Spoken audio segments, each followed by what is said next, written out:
Hello, we're going to start the meeting. Thank you. All righty, Councilor Rudd. I have the local law for the police labor agreement, and it's ready. I would like to say that it was held, and because I had questions about what the cost was, and those have been answered, and I would just share that, so the wage payments, the settlement, the 2% wage increase will be about just over $3 million in retro payment. The night shift differential increase is about $130,000 over the 2-year period, and the longevity payments are around $212,000 a year moving forward. So that was the information that we were requesting. That has come in, so it's about $4.3 million in retro payments, and the administration describes this as being 5.7 million less than what the PBA was initially asking for. So it's ready for Monday. Thank you. And I'll know by Monday on my items. Councilor Thompson. I have items 11 and 12. 11 is cops cameras over near the rescue mission. 12 is a resolution for the land bank reappointment. Thank you. Councilor Bay is not here, and we'll be able to call it ready until Monday and see where he's going. Councilor Rudd. So again, 14 is related to the labor agreement. That's ready. I assume there are no other questions. Well, actually, I couldn't hear what you said about Councilor Bay's item, because I did have a quick question on that, if that's okay. Or do you? No. Go ahead. I was just curious. This funding for the downtown committee for holiday decorations, is that in addition to? I'm just wondering if this is a separate fee from the usual budget that we provide. So is this a new fee, or is this a annual thing that's getting renewed, or I just wasn't familiar with it? Sure. Every 4 years we enter into a contract for lighted holiday decorations in downtown. The downtown committee's match is part of our annual budget that you have already reviewed and approved. That comes under our marketing line, and then there's a separate line in the city budget where those funds have already been approved that matches our holiday contribution. Okay, so it's the part that's the match from you has already been approved in the budget. Correct. This is part of our annual operating budget. And then this is the city's match for that. The match has already been approved as part of the city's annual budget process. This would be our ability to enter into a contract with you for the 4-year holiday decorations contract. Understood. Got it. Thank you. Just curious about that. Any more questions on that item? Thank you. Call that one ready. Councilor Rudd. 14 is ready. 15 is a bond ordinance for a lawsuit settlement. Is there anybody? You should discuss that exactly. All right, yeah, fine. It's ready. 16 is companion piece. The one is to fund it, the other is the suit. Right. To the extent there are questions, we can discuss it in executive session. Otherwise, I think it's ready. Yep, it's ready. 17 is us passing forward the money to the Erie Canal Museum that we put in the budget. Can I ask about that, Councilor? Sure. Is there somebody who is anyone here will from the Erie Canal? Oh, hey, how's it going? I know you with them. I'm sorry, I couldn't hear what we were talking about. Come on in. No, it's fine. I was just curious what the money goes towards, just out of curiosity, not. Sure. So this money goes towards our general operating expenses and the operating of our visitor center, which helps us stay open 7 days a week and have free admission to all of our visitors. Great. So this covers like staff and all the stuff. Yep. The staff of that front desk area, as well as just making sure the place is clean and lit. Great. Just curious. Yep. Thank you.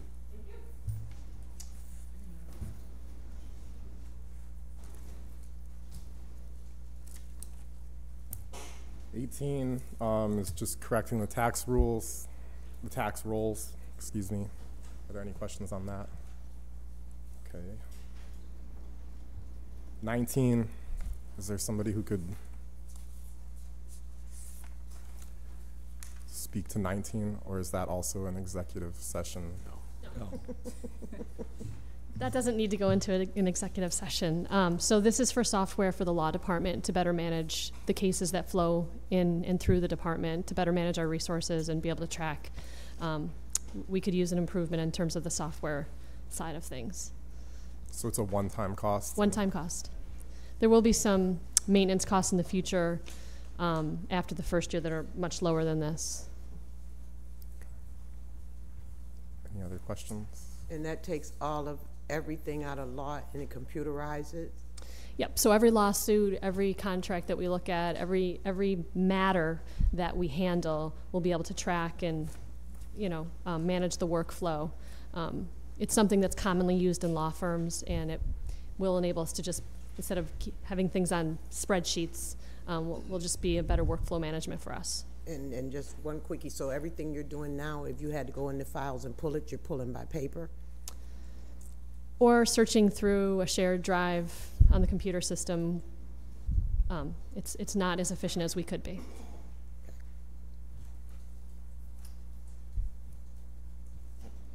Okay. Other than why it's called needles, I don't have any questions. I have the same question. So no further info on why it's called needles. Can't help you with that one. Someone did theorize that it's something about finding a needle in a haystack, maybe. There you go. When you Keeping come all the back, needles give us organized. that answer. Can't take credit for that. All right, thank you. All right, thank you. Thank you. If we can, I apologize. If we could just go back to 18 with removing the cleanup. Do we know why we're removing the fees?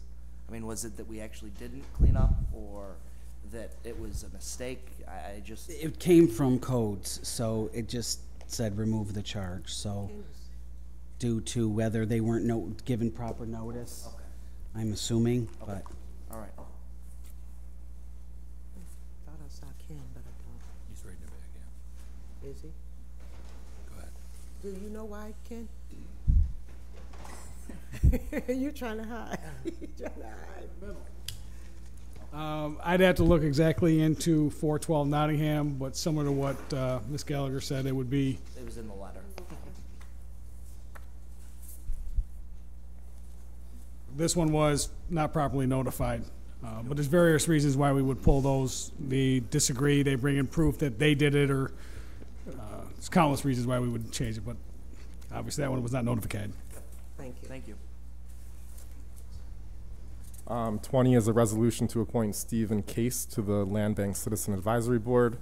I would just add that I'm excited for him to be on the board. He is a local young developer. He's worked on the Assumption Church redevelopment, the Whitney Lofts on South Salina Street, and Xavier Woods.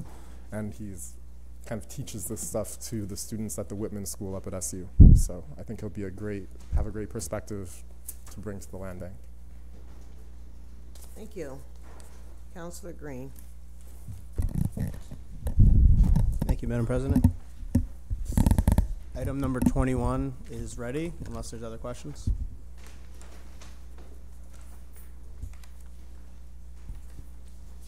Do you want to just walk us through the next couple items, just the brief description you sent? Sure. Item 22 is accepting lining of 2 sewer manholes. Elmcrest Children's Center's adding an addition to their building, so this is to compensate for their one-on-one offset, the county rule for sanitary flow. Any questions? That's in the Meadowbrook area, which helps the county. 23 is related to the core Inner Harbor project, where legislation to accept the dedication of the new 8-inch sanitary and new 8-inch water main for this development, and also accept dedication of the easements. The acceptance of the future dedicated roadways was all envisioned to be one project done at one time, and we were going to accept everything at once, but it's now turned into a phased construction. So in lieu of accepting roads where they're still doing construction of buildings, we're going to take over ownership of the sanitary and water and have an easement for the operation and maintenance of those utilities. So, and my question, I'm not sure if it's for you or for Owen or someone, but do we know the latest on what the phases, the planned phases are for that? I think Kate Johnson's here. She can help you with that. Yeah, sure, thanks.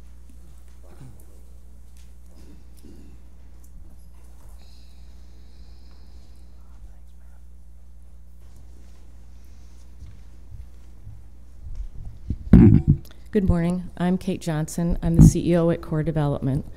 Your question was regarding the phases moving forward.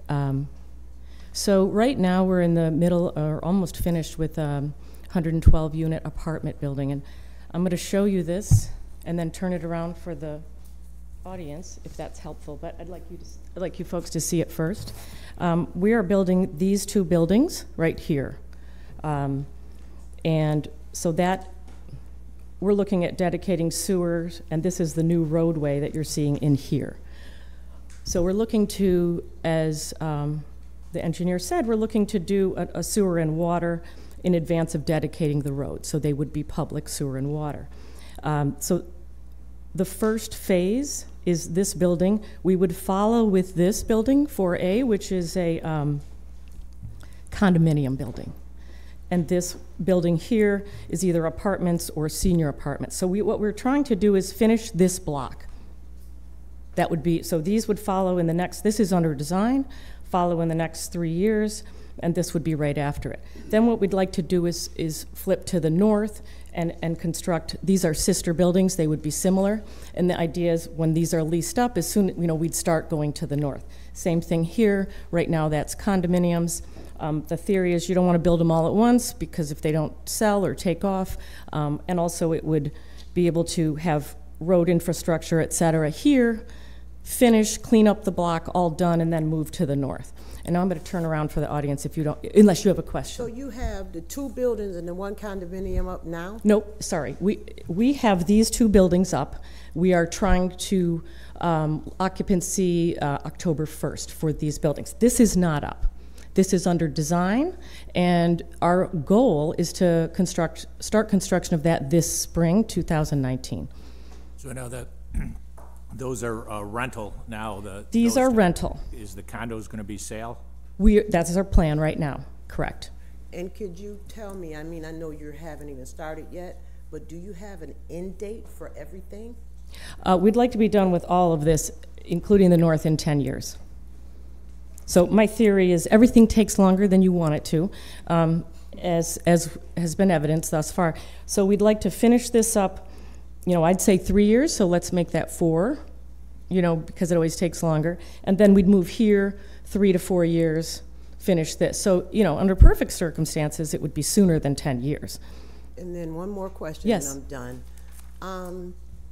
When I'm looking at it, you said the end would be for seniors. That's the thought right now. That has not been designed yet, yes. So question, so are those gonna all be market rate apartments? Right now, this would be market rate, yes. And the seniors also? Right now, yes. We haven't, and to be honest, I don't think, we're in the stages of working with different groups to see what makes sense, do a market study for seniors, what makes sense. So I don't wanna commit to it is market rate or it isn't, but, that's right now what I think. Okay. Okay, I just want to show the audience in case anybody didn't see. This is what we're talking about, this block right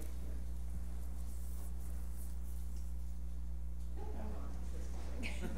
I apologize, I'm reading upside down. So it's the southern block, and it's nearest to the park. And if you've been there, you've seen up here are two buildings going up. So the other side of the harbor, what would be the timeline to do development on that side? Okay, so over here, this is Solar Street for everybody. Solar Street. We have right now, we have site plan approval for these two buildings. They are mixed use. They are retail first floor and office second floor. They're about 30,000 square foot each. We would like to also be able to start at least one of those in the spring, and it's really largely tenant dependent. Is that where the boathouse is? So the freight house is here in the middle. The harbor master's house is over here, and I get them switched around every time. But the freight house is located here. Is that staying? it would stay, the plan is it's being shown over here. So it would be on the water, it would be a public use. That was the plan, to keep it somehow open for, and perhaps this shows a boat launch for public use. So you would be able to use that boat and somehow allow access to the water. Or a restaurant. Well, yeah, that would be best. If you know of any, please contact me. Anybody else? Did you have more questions, Councilor Green? I have one comment, just to kind of be cautious if that is a senior home, because isn't that right next to the amphitheater where the concerts are? It is, right? Yes, I'm sorry. Yes, it Yeah. is, correct. So that's kind of, if it's for seniors, I don't know if that's a good idea to have them right next to the concerts, but. For the noise. Yeah. Yeah, just okay. for I appreciate that. consideration. Thank you. Yeah. I'm going to skedaddle. What's a small- Thank you very much for your time. I appreciate it. Thank you. Yeah, you're right. Thank you. And I was just curious, so just to clarify, all this work will be paid for by Core and then owned by the city? Yes. That's the understanding. Yes. No cost to the city. Okay. Item 24, if we're amending a revocable permission for Peak Campus at 919 East Genesee Street. They just needed to install two 2-inch conduits and one 3-inch conduit for communication and fiber crossing Irving Ave. So we just amended the ordinance to add those 3 conduits and also updated the fee structure for this year's fees. Okay. And 25 is something I come to you on an annual basis. It's our participation in the Central New York Stormwater Coalition, which is administered by the Central New York Regional Planning and Development Board, and it's an annual fee of $3,600, which has been the same for quite some time, and it's helps us meet our stormwater regulations with DEC. Thank you. Thank you.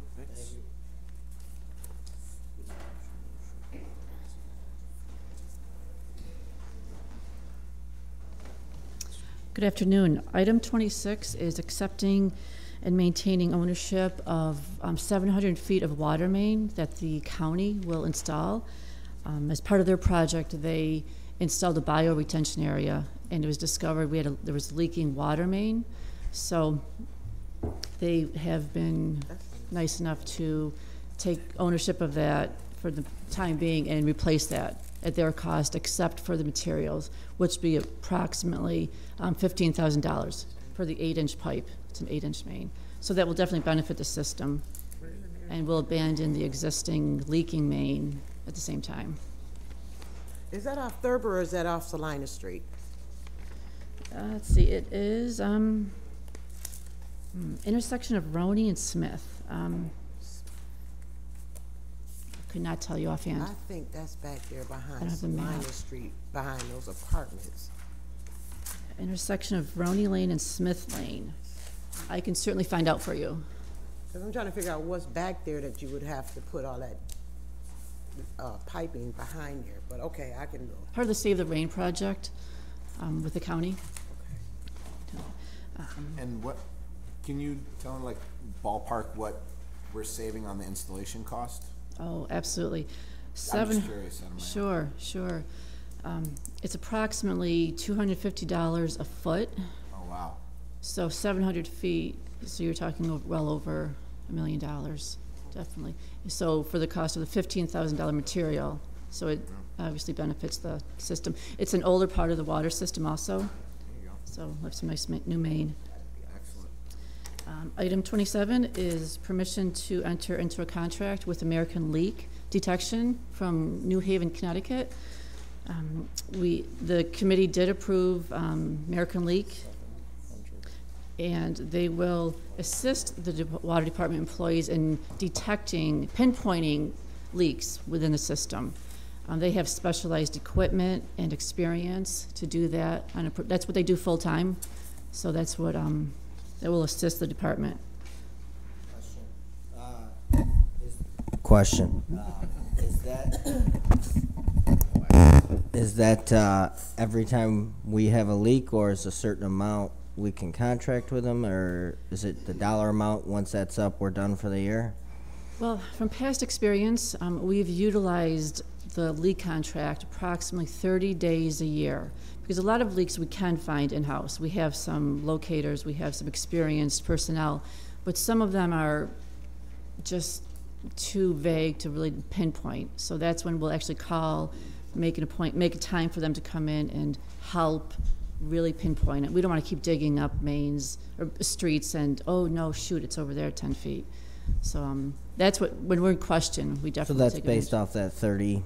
30 days, right. 30 days, okay. And what if we need to go over that? Will we have to come back, or? I would imagine to amend the contract. Okay. Yeah, Right. not to exceed. Thank you. Can I ask the question though, and maybe the I-team, because wasn't that the I-team doing the leak detecting stuff early on with the water? Yes, though that pilot program, I believe, was initiated by the I-team, innovation team, and this is definitely more in depth, this contract.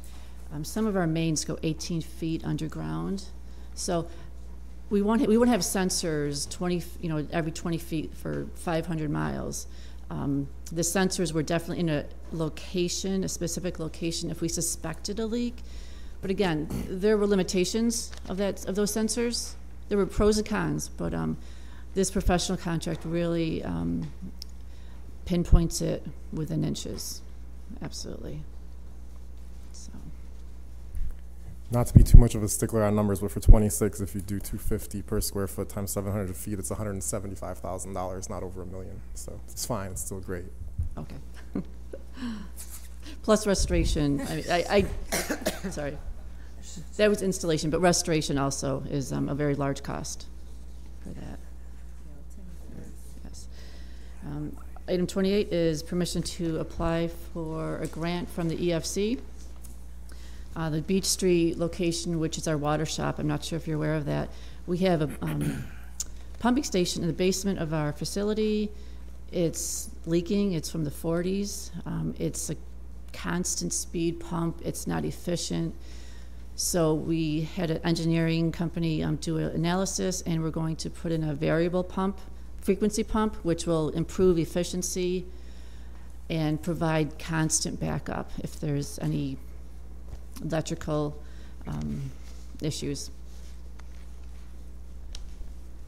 Any questions? So wait, that's all coming from the EFC? 60% will be, yes. Sorry, up to 60% they will grant.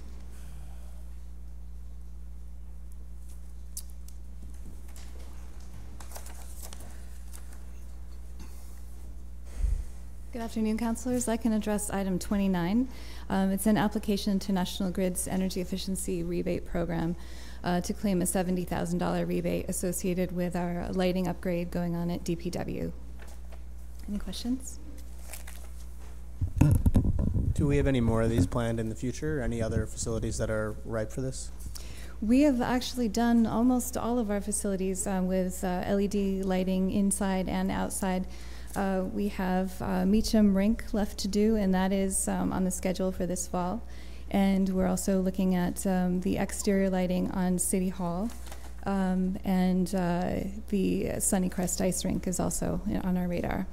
Which one? The last one? Sunnycrest Ice Rink. Okay. Thank you. Thank you, Madam President. Thank you. Councilor Carney. Thank you, Madam President. I have items 30 through 35. Good afternoon, Julie LaFave, Commissioner of Parks and Recreation. Item number 30 is to accept in-kind donation of some signage for Schiller Park. I did provide examples on the table in front of you.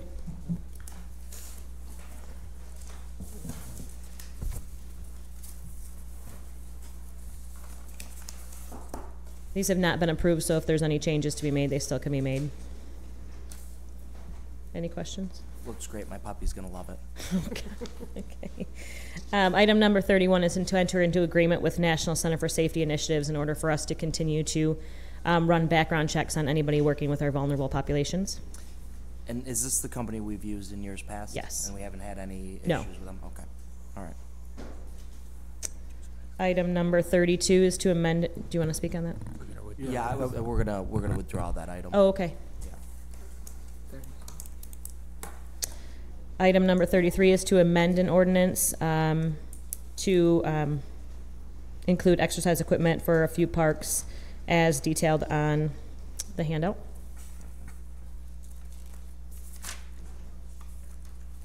I can tell you, exercise equipment for Burnett, Thorndon, Fraser, court improvements at Homer Wheaton, as well as Washington Square, and then money for Onondaga Park Wall. Are you doing the basketball court at Homer Wheaton? That one is, well, that one's to be determined, but it's really Washington Square. We're working on that with the county. Homer Wheaton, it's court improvement, so yes. I don't think we've planned exactly for it, but that's what it would be for. Great. I appreciate the schedule, thank you. Number 34 is to authorize funds for our capital improvement program for roads and sidewalk paving projects, specifically Onondaga Park, Elmwood, Faldo, Kirk, and then any other that may be determined based on need. So we're done with Lower? For the playground? Yes. It's up? Yes. Oh, I gotta go play. It's beautiful. I'll send you pictures too. Okay. Any questions? Item 35 is to authorize payment for Michael Lawler for our Spooktacular event happening next month. Okay. Any questions? No. Okay. Brendan? Thank you. Councilor Ryan. Thank you, Madam Majority Leader. I have item 36. I guess my only question, and it looks, is this the same fee we had? It's the same fee. I thought so. The only additional change is a follow-up to the last meeting. I did confirm with the county. They will begin a second pickup here at City Hall, 1:30 in the afternoon. So we'll still continue with a morning stop. They'll be here at 1:30 in the afternoon. It's the only way to guarantee the mail will go out that same day. Perfect. Any questions? Well, we did ask questions earlier. What we're trying to figure out is, okay, so we're paying $30,000 for 2 mail pickups. Got that. Is postage included in that? No. The 30,000 includes, I don't have specific details. This was negotiated back in, I think, 2014. 2015, we began the agreement. It's the cost of the employees, the prorated cost of the employees of the mailroom. They have a van that's assigned to the mailroom, the transport, so it's the overhead costs associated with the operation of the mailroom. And not trying to be sticklers, but could you get us a breakdown of that so that we can? I will contact them and see if I can get. What does the contract say? Is that? It just references the amount, 30,000. And I don't believe it even gets into the level of detail that we've asked for in terms of 2 stops every day. Do they do sorting? Do they do, I mean, what, you know? This particular mail, when it's delivered downstairs, it's packaged in special bins, and they pick it up. They sort it. They put the county bulk mail permit on it, all that. But we pay the fees. We get invoiced once a month for that. I just, and maybe it's because I I'm not fully grasping. It just seems like a lot of money for them to just come and pick it up and have it sent out. And then, there's a question of, even if they're coming to pick it up, is it immediately going out, and how many situations do we have to send a staff member out to actually go out to one of these sorting facilities to go have it mailed out because it needs to be there the next day? No, well, let me explain a couple items. This mail, for example, if we need, as a finance department, we have certified mail that goes out. We handle that downstairs. Okay. That doesn't go to the county. So that's separate. So we can Right, cost because we that have out. legal issues that we need to get things out. So we do that downstairs, it's stamped, certified mail. This mail is just mailed in the normal course of business. If I have a document that needs to be mailed out, you deliver it downstairs in finance. The treasury, the staff down there take all that mail, package it. The county picks it up, they sort it. They run it through their machine, and they stamp it. And then they. The question is this different than if there were a blue bin out in front, we took it out and we put it inside the blue mailbox? Well, if we put it outside, we need to affix the postage to it. Okay. That's so more work for the city. We don't do that. We haven't been doing that. They affix the postage. They do all that. They have the bulk County stamp does and that. the sorter. We're and all using that their stuff. permit. And we Yes. don't. Do we currently have our own? We have one for the certified. We are able to stamp. Okay. Right, yes. Okay. I think it's just hard for Counselor Carney to understand that the male guy who picks up the stuff once or twice a day gets paid 40% more than the counselors do. No, that's, well, no, I'm just trying to understand if it would be more cost effective or if we were to do it ourselves. And again, I guess that's sort of, I get that if that's the case, if they have their own stamp, we have to go out and purchase it, we would have to purchase new The equipment. additional, right, there's a cost to the Again, it's stamp. just $30,000 for them to come pick up the mail. Well, they pick up and they And then they prepare it, and they actually transport it to the post office. Yeah, okay. By 4 p.m. And we do understand that, but I'm thinking that's a real good $15,000 a year part-time job. Minus 30. Again, there's multiple staff there. I know of at least 2 individuals that come to City Hall. County employees, a supervisor and 1 staff, but I could get more for you. If the city were to do this, we would have to lease machines through Pitney Bowes. They're very expensive. They'd be well more than $30,000 a year. Well, I guess that's the question. that was my question. I guess that's Would the it question. Is there something more that we would have to pay for? Yes. Because what we're being told by other department heads is that the mail isn't getting delivered the next day, that it goes over there and sits, and then it doesn't get out till the next day, so. And if you have to get something out right now, they have to stamp it themselves and take it over, so that's double. Well, again, because it's 10 o'clock in the morning, with a pickup at 10 o'clock, sure, if I have something to go out at 11 o'clock, it's not going out. So the second The pickup, second you're thinking pickups. will Hopefully, we'll capture those the early afternoon.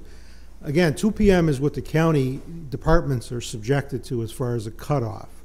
So a 1:30 stop here, we'll get the mail down to the Civic Center by 2, and we'll go out by 4 p.m. That's the goal. They mail by 4 p.m. in the afternoon. All right, I think my questions. And I think we will need additional staff if we brought it in-house. Right. Equipment and staff, then it's worth the cost that, were. Okay, that was my question, so, thank you. Thank you. Who's taking Councilor Boyle's? I could take those. Items 37 and 38. 37 is the contract. Any questions on this? Otherwise, both of them are ready. Thank you. Councilor Allen. Thank you. I have items 39 through 66. Number 39 will be held for a public hearing on September 10th. And do I have anyone here to speak on 40? Yes. Unless you want to. Norris Spillane, Deputy Commissioner, NBD. This is the first part, the RFQ, first part of the city's process to dispose of its underutilized property. So we sent out an RFQ for developers to get a sort of pre-vet quality development entities to then go forward with specific RFPs on specific city-owned properties. We received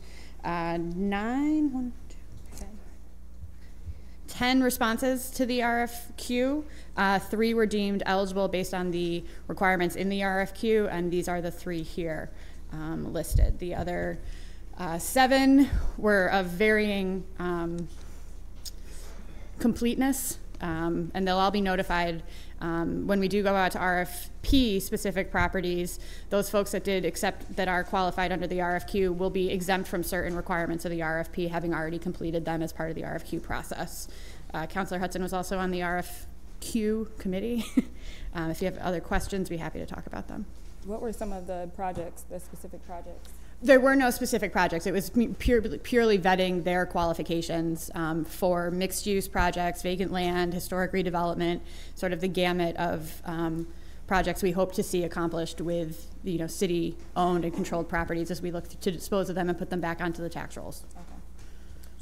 Yes, sir. Councilor Ryan? Do you have a plan for the brownfields? We continue to look at options on brownfields. No brownfields probably will be considered under this process at this point, but brownfields are a continuing conundrum that we're working on. You've seen some of the brownfield lien sales as one option we're looking at, but we continue to evaluate, the opportunities for the brownfields that are tax delinquent. Okay. Thank you. So, sorry, I'm just kind of, if you clarify a little bit further. So this is we're picking 3 contractors to redevelop vacant land on behalf of the MBD. That's the situation? So, no, these are pre-qualified applicants who, for specific proposals that we would issue for land down the road, have been pre-qualified as qualified. So they would be exempt from portions of a specific RFP response, having already given us that information. Oh, okay, I understand. So they're pre-approved for projects in the future. Yep. So they'd still have to respond to a specific proposal on a specific property, but their general qualifications have been vetted. Gotcha. Thank you. All right, thank you. Great. Okay, number 41 is funding to support our TNT organizations. I'll call that one ready if no one has any questions. Okay, and 42, Owen? Sure. Good afternoon, Councilors. Owen Kearney with City Planning. This is a request to amend an existing contract with Clarion Associates. They are the team, our consultant team that's working with us on the rezone Syracuse project. Their contract is up. Their most recent contract extension was up last month, and this is a request to extend that into next year, essentially next April. The budget will remain the same, all their scope of work will remain the same. It's just extending that contract with them as we, here in the near future, enter into the process, the adoption process with all of you. They're going to be assisting us with that and currently making final edits to that document as we speak. So, and I know we discussed this before, so we're at the point where we've taken all the public comments and they're making adjustments based on what was collected at all the different meetings that they attended from all the different businesses and neighborhood groups? That's correct. We're essentially making edits to the map based on those public comments, on the document itself, the new zoning ordinance itself, and doing a comprehensive legal review of the document to make sure it's in sound legal order.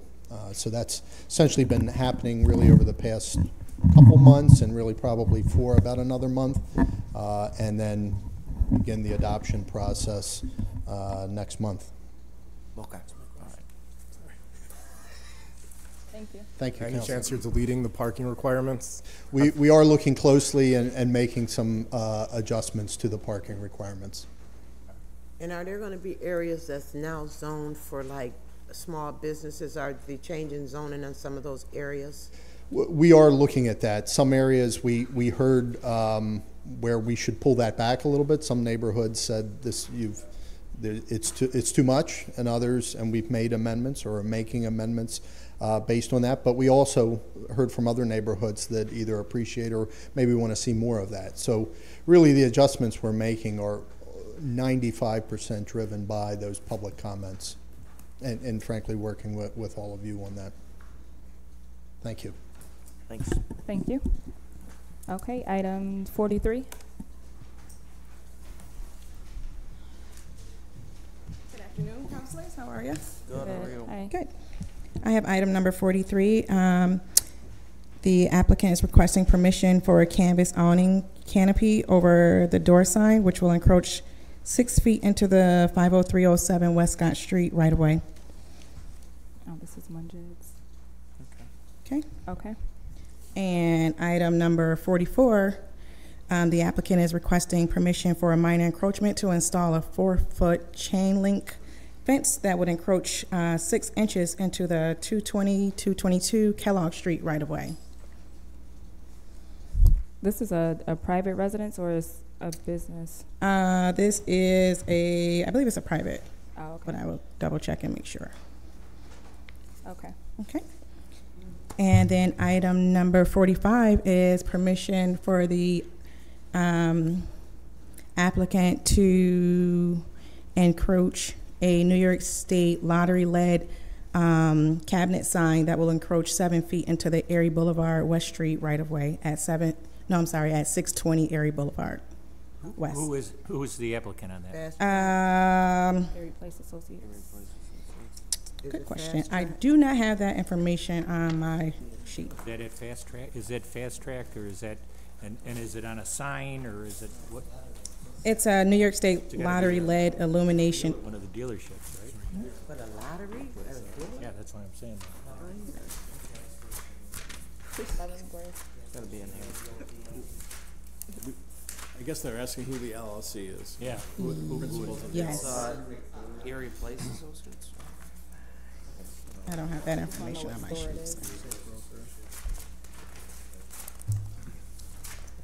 You can send us that information. Yeah, if you could find out who that is. I will. I'd appreciate it. No problem. Not just the, if we have more than just the area.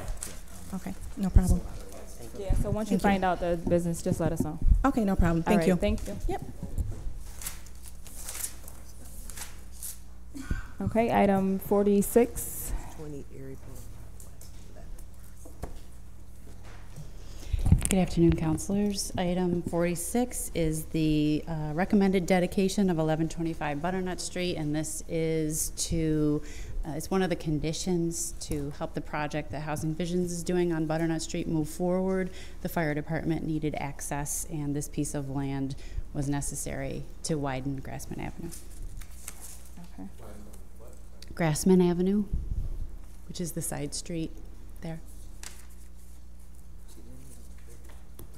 Okay, thank you.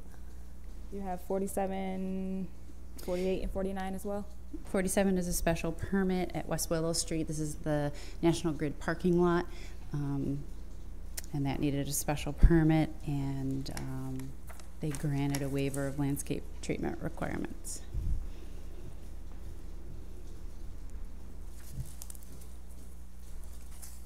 Okay. And item 48 is also a special permit. This is for signage at the subway on Butternut Street where the Kinney Drugs is, in that complex there. I don't even know what's the subway over there. Okay. Okay. And item 49 is the demolition and new construction of a gasoline station and a restaurant within a convenience store. This is a burned area on Tip Hill. It's bounded by Fayette, West Jenny, and Erie. Oh, that's gonna be nice. From across the street from Rosie's. Yes. The old Denny's. Is that the old Denny's? Yes. Oh, that'd be really nice right there. Okay. Planning commission, everyone felt good about that, or? The only, I'll just tell you, one of the conditions is that the right-in only be revocable, and DPW has the authority to do that, so. And it's a right only, right? Yes. In. So are they tearing that building down? Yes. Okay. Yes. Good. Nice. Okay. All right, thank you. All right, item 50. Hello again. I'm playing the part of Stephanie Pasquale today. If you have any questions about the land bank agenda items, I can try to answer them or get back to you with questions.